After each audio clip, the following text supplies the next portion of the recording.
What is going on, everyone? It's Luca Rosano here. Before we get into this clip, I did want to make an announcement that tonight at the Rec Room, 7:30 p.m. Eastern, there's going to be a live podcast of Inside the Green Room with Danny Green. There's going to be a very special guest in Chris Boucher. They're going to talk about the Raptors' 2019 championship run, and Danny Green is finally going to get his championship ring. I'm actually going to be hosting a 15-minute panel before this live show goes down at the Rec Room. So if you want to get tickets, I'll put a link down below. If you use the promo code Parlay, you could get 20% off if you want to attend this event tonight at the Rec Room in Toronto. So you definitely want to be there. Now, in today's video, I'm about to show you a clip, which is actually a clip from a show that I had today at the Parlay, talking about the Raptors' postseason berth and what this all means. So take a look. Let me know your thoughts in the comment section down below. The Raptors are going back to the playoffs. The Toronto Raptors are going back to the playoffs, folks.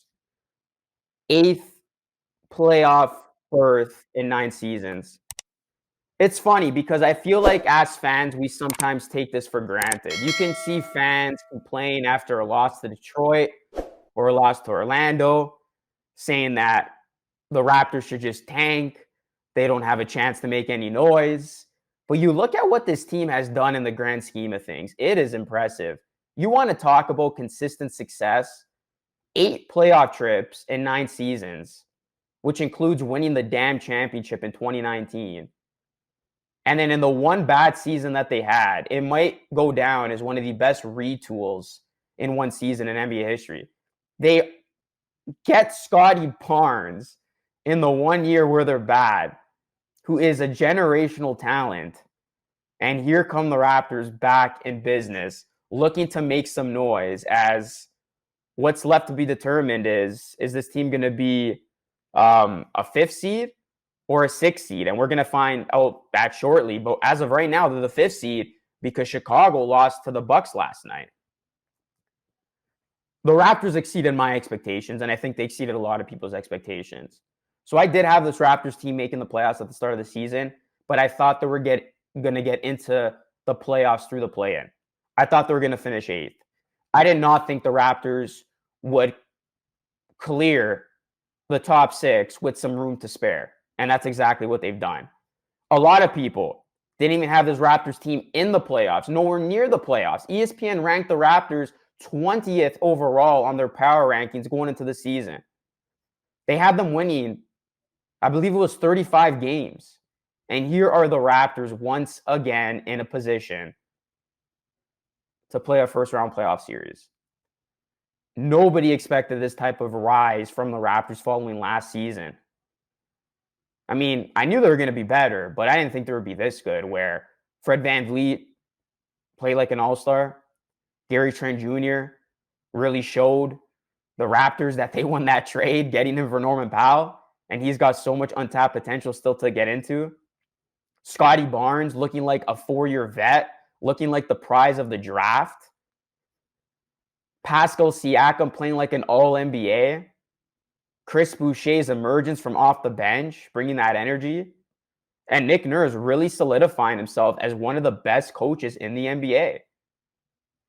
The Raptors turned a lot of non-believers into believers. And the same narrative is going to play out in the first round. Oh, the Raptors are just going to be one and done. It's like, how can you possibly count out this team after they continuously prove you wrong? And it's funny, I remember Fred VanVleet said something. I don't remember the quote verbatim, but he was asked about kind of the outside noise and people writing off this Raptors team, and he gave such a Fred VanVleet answer. He's just like, well, we've been in this position before. We know how it feels to be dismissed like this. And it's true. The Raptors don't care if ESPN's writing them off, if their own fan base is writing them off. I mean, the Raptors admin exposed their own fans who said this team wouldn't sniff the playoffs or go anywhere near the playoffs. So there were non-believers from within this Raptors fan base. And the Raptors are back where they belong, and that is in the postseason. And man, I tell you, that first playoff game back at Scotiabank Arena, which will probably be a game 3, it's going to hit different, man. First home playoff game in Toronto, Ontario, since that 2019 magical run. I can't wait. Jurassic Park's going to be buzzing. The fans are going to be buzzing, and this Raptors team is going to look to make some noise. And for those people who think it's going to be a very short stand for the Raptors in the playoffs, I would not want to bet against this team. Ideally, I would like to see the Raptors go up against the 76ers. I said on my Twitter yesterday, at Luca Rosano 3, I want a Sixers-Raptors matchup. I think the Raptors would honestly win that series. There's a lot of pressure on the Sixers right now.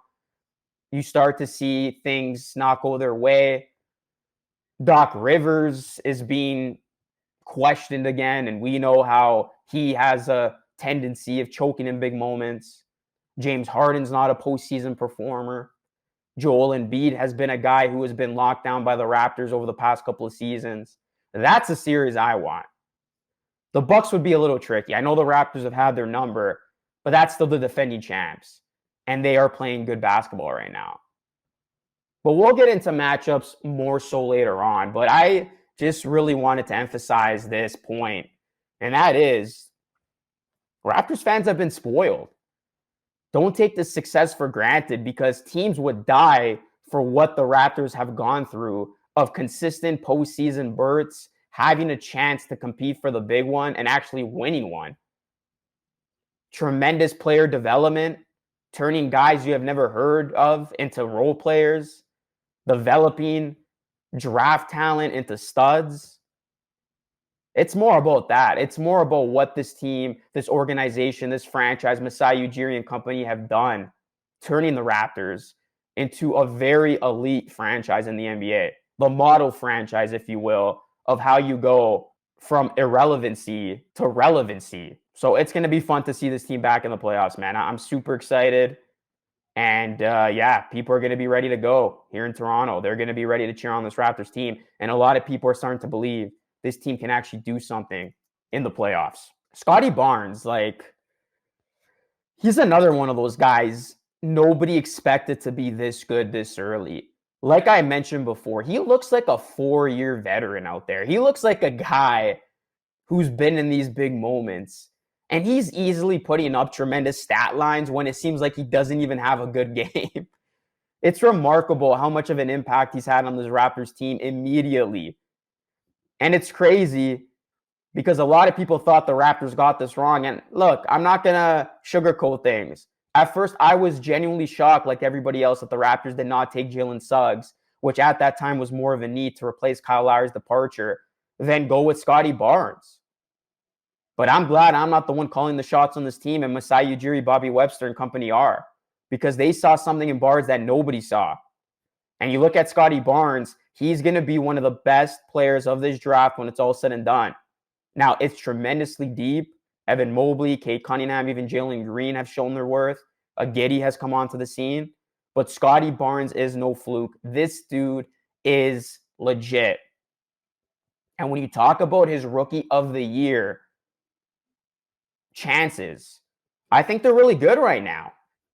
It looked like Evan Mobley was going to walk away with this thing from the All-Star break. But you look at what's happened since. Scotty Barnes has played arguably better than Mobley since the All-Star break.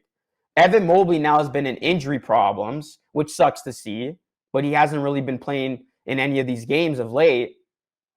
And the most important factor, the Cavs, they've sunk. The Raptors, they've gone up. And that was the one thing Evan Mobley had, in my opinion, over Scotty Barnes' Rookie of the Year case.